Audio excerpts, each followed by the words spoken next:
4 lessons learned from the Fremantle game. Let's get into it. So before we do jump straight into it, I am starting to try and decorate the room, or like my little study nook a little bit. Premiership jersey, Swoopy Magpie. We'll get something going. We'll make it a little bit more fun because it was really annoying me that it was a blank wall. So I missed my stripes, but we'll make it a little bit more fun. But 4 lessons learned in I was going to say the loss. It was definitely not a loss in the draw to Fremantle / Walyalup. And we'll just kick things off with the most positive one, I think. It's the kids are the future. And I know that's stupid to say and it's easy to say. But the likes of Harvey Harrison, Joey Richards, Lockie Sullivan. He didn't have his most influential game, Lockie Sullivan, in his last couple of games, but he had about 5 clearances, a couple of tackles. He did a lot right. Charlie Dean, that amazing rundown tackle. And I'm saying kids as in like, new kids. I'm not lumping in like Bo McCreary as a kid anymore, sort of with them.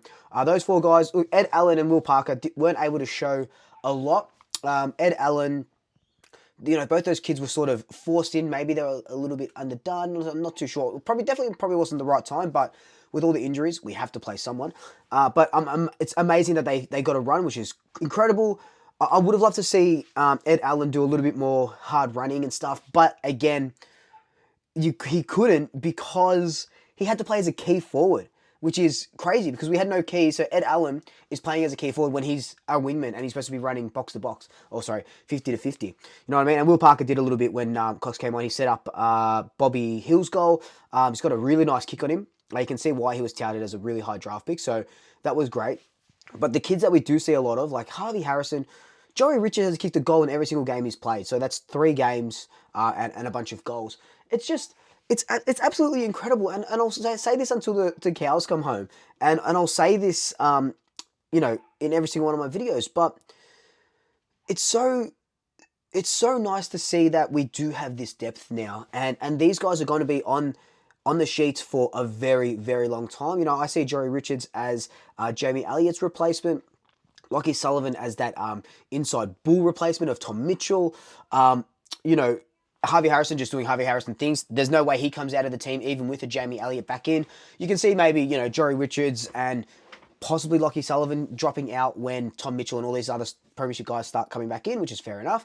But I think Harvey Harrison has really made his stamp on our game at the moment.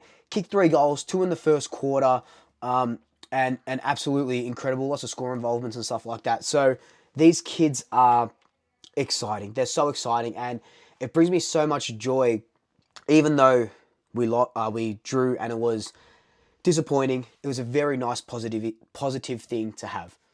The next lesson I learned, and probably one that we're all sort of thinking, is that Nick Dacos will be the next captain of Collingwood Football Club. Like, I know you're probably saying, okay, we kind of knew that.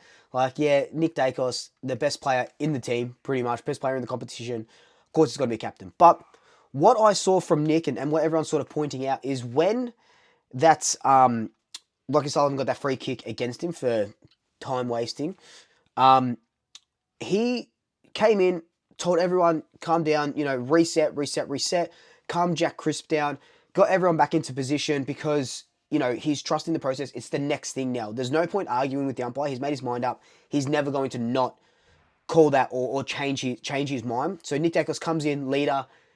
Everyone just reset. Let's go again.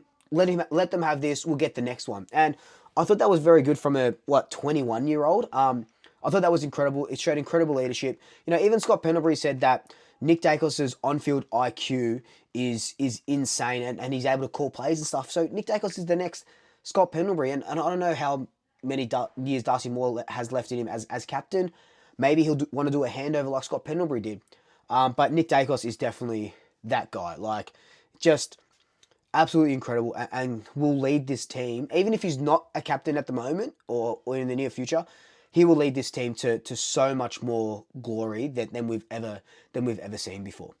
My third lesson is the mid-season draft is going to be huge for us. So we probably have to change our mid-season draft plans, and I've got a video coming out about that tomorrow, on Monday.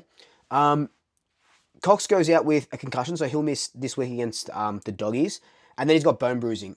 The extent of that, we don't know. Aiden Begg is out for the whole season, and Oscar Steen won't play until like around 1920.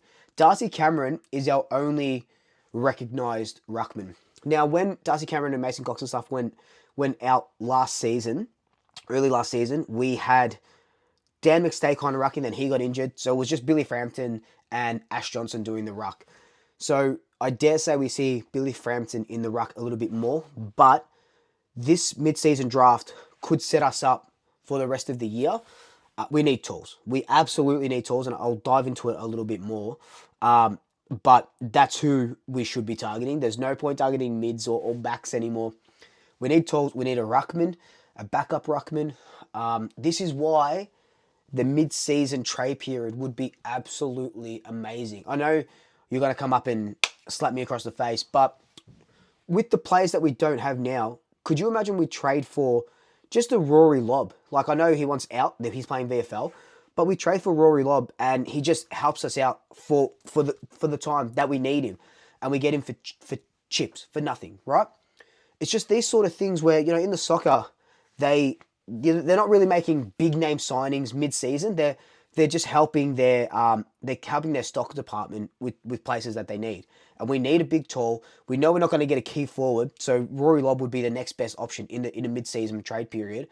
It just needs to happen. The mid-season trade period needs to happen. The last lesson, which I think is the most important lesson that we've learned all year pretty much, is give the ball back directly to the umpires from now on.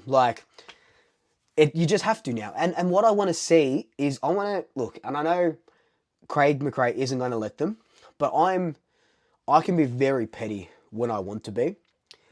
I want to see the boys, if it's a tackle or whatever, and they end up grabbing the ball, either just leaving it on the ground, not handing it to the umpire at all, or if they are, are standing up in a tackle and get tackled, I want to see them literally grab the ball and just place it in the umpire's hand. I don't know, I'm so petty, but I want to see just an over-exaggeration of either leaving it on the ground and not worrying about it, or placing it in their hands, because they need everything placed and everything nice and easy for them, so we don't make these umpires upset and give up a goal right in front of goal that then leads on to momentum for the other team. So just place it into their hand. And you guys have submitted a bunch of lessons that you learned from the game. They're over on my Instagram story now, some really good ones. Lots of Joey Richards love, lots of Harvey Harrison love, lots of umpire hate. So who am I to say? They're your submissions. But let me know your thoughts down below. What were the lessons that you learned? And until then, like, comment, subscribe, tell your family, tell your friends, tell your pets. And until next time, double shackers. I'll swoop you later.